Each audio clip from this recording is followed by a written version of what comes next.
안녕하세요. 뉴스반장입니다. 대통령께서 취임 1주년 기자회견에서 하신 말씀처럼 우리는 이겨야 할 곳에서 졌고 과연 죽을 힘을 다했는지 이 결과를 국민의 경고로 받아들여야 합니다. 국민은 이재명 정부를 전폭 지지하며 민주당이 그릴 대한민국과 삶의 힘이 되는 비전을 듣고 싶어 했지만 우리는 그 마음을 헤아리지 못했습니다. 공천 갈등과 선거 과정의 삐걱거림은 중도층, 청년, 영남 민심의 거부감을 안겼고 우호적인 야당과의 관계 관리에도 실패했습니다. 기득권이 안주하는 낡은 여당에 머물지 말라는 국민의 경고, 특히 2030 세대의 선택에 담긴 뜻을 무겁게 새기고 근본부터 바꿔야 합니다. 국민은 언제나 옳습니다. 생사를 도려내는 혁신으로 유능한 집권 여당으로 다시 태어나지 못하면 우리는 가장 성공한 대통령을 배출하고도 정권 재창출에 실패할 수 있습니다. 국민의힘을 택한 국민의 마음까지 헤아리지 못한다면 2028년 총선과 2030 대선에서 더 큰 실패를 마주하게 될 것입니다. 국민이 죽비를 내리치는 지금이 혁신의 마지막 기회입니다. 깊은 성찰과 새로운 각오로 유능한 집권 여당으로 거듭난 이재명 정부의 성공과 대한민국의 배도약을 이끌어야 합니다. 이번 선거에서 우리는 많은 지역에서 승리했습니다. 그러나 그것만으로 모든 것을 설명할 수 없습니다. 분명한 것은 우리는 이길 수 있었던 곳, 반드시 이겨야만 했던 곳에서 아쉬운 결과를 얻게 됐습니다. 기대했던 지역에서 국민의 선택을 받지 못한 것도 있었습니다. 이재명 대통령께서 분명히 말씀하셨습니다. 납득하기 어려운 결과가 나왔다. 이번 선거를 졌거나 반드시 이겨야 할 곳에서 졌다면 성공이라 말할 수 없다. 저는 대통령의 이 말씀을 무겁게 받아들입니다. 그리고 지도부 모두는 무겁게 받아들여야 된다고 생각합니다. 이번 선거 결과 속에서 민주당과 정부에 대한 기대와 함께 경고도 담겨 있다고 생각합니다. 중요한 것은 형식이 아니라 내용입니다. 어떤 방식으로 정리하든 그 과정이 국민 앞에 솔직해야 됩니다. 성과는 성과대로 기록하되 부족했던 점은 부족한 점대로 숨김없이 돌아봐야 합니다. 왜 2030 세대의 마음을 충분히 얻지 못했는지, 왜 일부 지역에서는 기대에 못 미쳤는지, 왜 국민들께서 민주당의 경고에 메시지를 보내셨는지 앞부분 부분까지 외면하지 않고 적시해야 합니다. 그래야 같은 실수를 반복하지 않을 수 없습니다. 진정한 성찰은 불편한 진실을 마주하는 데서 시작된다고 생각합니다. 이재명 정부는 이제 2년차에 접어들었습니다. 지금부터가 중요합니다. 민주당은 다시 신발끈을 조여야 합니다. 황명선, 강득구, 이 자들은 대체 무슨 자격으로 이런 이야기를 하는 걸까요? 마치 김민석이 빙의된 듯한 소리를 뱉어대고 있는데요. 이쯤 되면 김민석이 조종하는 꼭두각시 수준 아닙니까? 이렇게 비판을 쏟아내고 있는 본인들은 정작 당 지도부의 일원인 최고위원인데요. 보다 이런 유체이탈 화법은 처음 봅니다. 차라리 누워서 침을 뱉지 이게 대체 뭐하는 짓거리입니까? 모두가 보는 공개된 최고위원 회의에서 꼭 이렇게 당대표를 모욕하고 비판해야 하는 걸까요? 예상은 했지만 너무 뻔한 레파토리에 경악을 금치 못하겠습니다. 이러려고 이현주를 따라 사퇴하지 않은 겁니까? 차라리 그게 더 깔끔하지 않았겠습니까? 정말 어디까지 더 바닥으로 내려가려 하는 걸까요? 당신들의 이름은 이미 박제되었고 그 대가는 반드시 다음 총선에서 치르게 될 겁니다. 당원들이 반드시 당신들을 심판할 겁니다. 촛불을 들고 엄동설안의 광장에서 피눈물을 흘리며 윤석열 정권의 그 무도한 폭압을 온몸으로 막아냈던 우리 깨어있는 시민들, 그리고 당원 동지 여러분, 우리는 똑똑히 기억하고 있는데요. 그 공포와 절망의 시대를 끝내고 마침내 이재명 대통령을 청와대로 보내며 뜨거운 눈물을 흘렸던 그 감격의 순간을 말입니다. 그리고 1년, 촛불 승리의 기쁨이 정권 교체에 뜨거운 열기가 채 식지도 않은 지금인데요. 정작 우리가 온 힘을 다해 지키고 지탱해온 더불어민주당 내부에서 무슨 해괴망측한 일이 벌어지고 있는지 똑똑히 보셔야 합니다. 지금 8월 전당대회를 68일 앞두고 당대표와 최고위원 경선은 단순한 권력투쟁이 아닌데요.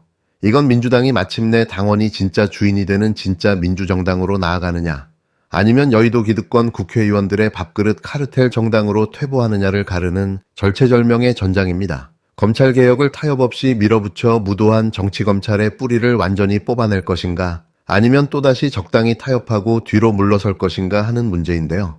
그리고 당원의 소중한 표 한 표를 1대1의 동등한 가치로 존중할 것인가, 아니면 대의원이라는 허울 좋은 명분 뒤에 숨어 국회의원들이 당의 모든 권력을 쥐고 흔들던 과거의 제왕적 귀족 정치로 회귀할 것인가 하는 갈림길에 서 있는 겁니다. 저는 이 싸움의 본질이 바로 이거라고 생각하는데요. 정치인들끼리 싸우는 것은 그건 불가피한 일이다. 제도적으로 그건 이미 그렇게 되어 있는 것이기 때문에 그건 받아주시고요. 다만 누가 반칙을 하는가를 보십시오. 축구하고 야구하는 사람들 보면요, 반칙을 하는 사람이 있습니다. 반칙을. 아무리 멋지게 플레이를 잘해도 반칙하는 사람은 일단 빼야 합니다. 정치에서 가장 큰 반칙은 거짓말이죠. 유니폼을 차면 한국 선수가 오늘 빨간 거 입었으면 빨간 거 계속 입고 타야지. 공 차다가 나가가지고 파란 옷을 바꿔 입고 나와서 차면 엉터리거든요. 그리고 한 번은 막 동쪽으로 보고 막 차놓더니 자기가 불리하상 싶으니까 팀을 바꿔가지고 서쪽으로 차넣어요. 그 자살골이거든요. 그죠? 네, 이런 건 반칙입니다. 너무나 큰 반칙이어서 우리 축구장에서는 절대 없는데 우리 정치에서 보면요, 어느 날 A팀에서 차다가 어느 날 B팀 마크 달고 나와가지고 자기 편으로 공을 막 차넣어요. 설사 상대편이 우리 편에 왔다 하더라도 그건 반칙 반칙 조항에도 안 들어있는 반칙입니다. 그거는. 그런데 최근 흘러나오는 당내 기득권 세력들의 목소리를 들으면 분노를 넘어 처참한 슬픔마저 느끼게 됩니다. 9일 전현희 의원의 언론 인터뷰 타이틀을 한번 보시길 바랍니다. 전현희 의원은 민주당의 1인 1표제가 민심과 괴리되어 있으며 이로 인해 당내 정치와 동료 국회의원에 대한 이른바 좌표 찍기가 일상화되었다고 주장하고 있는데요. 그러면서 차기 전당대회에서는 지도부가 공천권을 획기적으로 개혁해서 가져야 한다는 해괴망측한 논리를 주장하고 나섰습니다.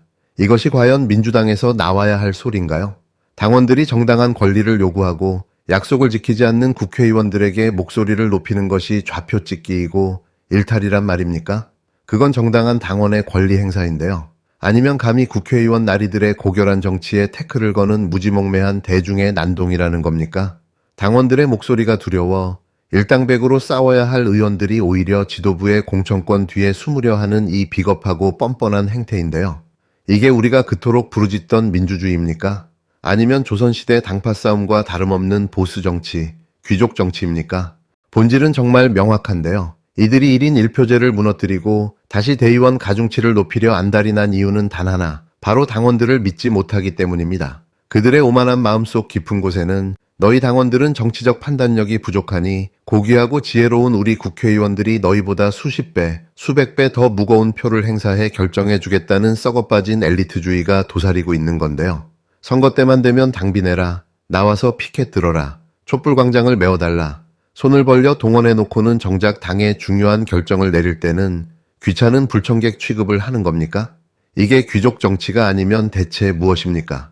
더욱 기가 막힌 건 이 무도한 흐름의 한가운데에 김민석이라는 이름이 거론되고 심지어 친석계로 불리는 황명선, 강득구 최고위원이 정청래 대표를 대놓고 흔들며 깎아내리고 있는 서글픈 현실인데요. 이들의 정청래 흔들기는 그야말로 눈뜨고 볼 수 없는 가관 그 자체입니다. 왜 그들이 정청래를 그토록 무섭게 흔들고 있을까요? 정청래 대표는 그동안 깃털처럼 가볍다는 조롱 속에서도 검찰개혁의 대의를 타협 없이 외치고 당원 주권을 가장 앞장서서 부르짖어온 인물이기 때문인데요. 기득권 세력에게 눈엣가시 같은 정청래를 쳐내고 그 자리에 자신들의 기득권을 지켜줄 수 있는 무난한 타협주의자들을 앉혀놓겠다는 저들의 야욕이 너무나 투명하게 보입니다. 심지어 일각에서는 대통령이 원하니 김민석을 밀어야 한다는 해괴한 논리가 횡행하고 있는데요. 명심을 방패 삼아 정작 이재명 정부의 개혁과제와는 완전히 엇박자를 내면서 자신들의 영달과 기득권 유지를 위해 내가 진짜 명심이다를 외치는 이 기회주의자들의 행태를 한번 보십시오. 이것은 진정한 지지가 아니라 우리 이재명 대통령을 철저히 도구로 이용해 먹는 배신 행위인데요. 정치인을 지지하되 맹종하지 마십시오. 진짜 지지자는 백지위임장을 써주고 눈을 감는 사람이 아니라 대통령과 당이 올바른 길로 가는지 밤낮으로 눈을 부릅뜨고 감시하는 사람인데요. 우리는 김대중 대통령을 지극히 사랑했지만 그에 가신 그룹이었던 동교동계의 전횡을 가차없이 비판했습니다. 노무현 대통령의 가치를 받들었지만 이라크 파병이라는 뼈아픈 실책에는 촛불을 들고 맞섰는데요. 문재인 대통령을 응원하면서도 그 답답하고 미온적이었던 검찰개혁의 발걸음에 준엄하게 채찍질을 가했습니다. 그것이 민주당을 살아 숨쉬게 만든 깨어있는 당원들의 힘이자 진짜 사랑이었습니다. 지금 민주당이 가야 할 길은 너무나 명확한 상황인데요. 타협 없는 검찰개혁을 단숨에 완수해내고 기득권 카르텔을 부수며 국민이 주인되는 당원 주권 시대를 활짝 여는 겁니다. 이 명확한 길을 눈앞에 두고 왜 보안수사권 존치 여부를 두고 비겁하게 기싸움을 벌이며 당원 1인 1표제를 흔들어 개혁의 수레바퀴를 뒤로 돌리려 하는 걸까요? 이 어둡고 답답한 싸움터 속에서 최민희 의원의 묵직하고도 통쾌한 세 줄짜리 공약을 보며 다시금 희망의 불씨를 발견하게 되는데요. 바로 1인 1표제로 당원 주권 실현, 보안수사권 폐지, 중단 없는 언론개혁 말입니다. 그 어떤 화려한 수식어도 필요가 없는데요. 이 세 구절 안에 우리 당원들이 바라는 진짜 민주당의 가치와 가야 할 혁신의 이정표가 온전히 담겨 있습니다. 왜 구구절절 변명을 늘어놓으며 법사위 뒤에 숨고 검찰의 눈치를 보며 보안수사권을 남겨두려 하는 걸까요? 왜 당원들의 뜨거운 열망을 좌표찍기로 매도하며 공천권을 소수의 지도부 기득권에 귀속시키려 하는 겁니까? 사랑하는 당원 동지 여러분, 그리고 깨어있는 시민 여러분, 이번 전당대회에서 우리가 어떤 사람들을 걸러내야 하는지는 이제 너무나도 분명해졌는데요. 대통령의 뜻이 내게 있다는 비겁한 명심 마케팅 뒤에 숨어 진짜 개혁은 외면하는 후보, 검찰의 눈치를 보며 수사권을 남겨놓자는 타협주의 후보, 당원보다 국회의원의 표가 더 무거워야 한다는 오만한 기득권 후보들을 우리의 준엄한 표로 단죄해야 합니다. 민주당은 어느 특정 계파의 사당이 아닌데요. 여의도 국회의원 150여 명의 사적 카르텔도 아닙니다. 25년 전 김대중 대통령이 목숨을 걸고 총재 정치를 폐지하며 당원들에게 돌려주었던 정당 민주주의의 위대한 역사인데요. 그 역사를 다시 뒤로 돌리려는 기득권 의원들의 얄팍한 반란을 우리는 절대로 용납해서는 안 됩니다. 지지는 눈먼 복종이 아닌데요. 진짜 이재명 정부의 성공을 원하신다면, 진짜 검찰개혁의 완수를 원하신다면 지금 눈을 부릅뜨고 누가 진짜 당원 편에 서서 칼을 휘두르고 있는지, 누가 기득권 뒤에 숨어 적당한 타협의 구멍을 파고 있는지 냉정하게 심판해 주셔야 합니다. 민주당은 오직 당원의 정당이어야만 하는데요. 끝까지 투쟁해서 당원의 권리를, 정당 민주주의를 우리 손으로 직접 지켜내야 합니다. 오늘 준비한 소식은 여기까지인데요. 좋아요와 구독하기는 저에게 큰 힘이 됩니다. 또 정기 후원하기로 뉴스반장의 든든한 버팀목이 되어주셨으면 하는데요. 구독자분의 응원과 후원이 저를 버티게 하는 유일한 힘입니다. 거창한 구호 대신 플랫폼에 종속되지 않고 할 말을 하는 작지만 강한 독립언론으로 남겠습니다. 그것이 뉴스반장이 구독자 여러분 앞에 존재하는 이유이기 때문입니다. 끝까지 시청해주셔서 대단히 감사합니다.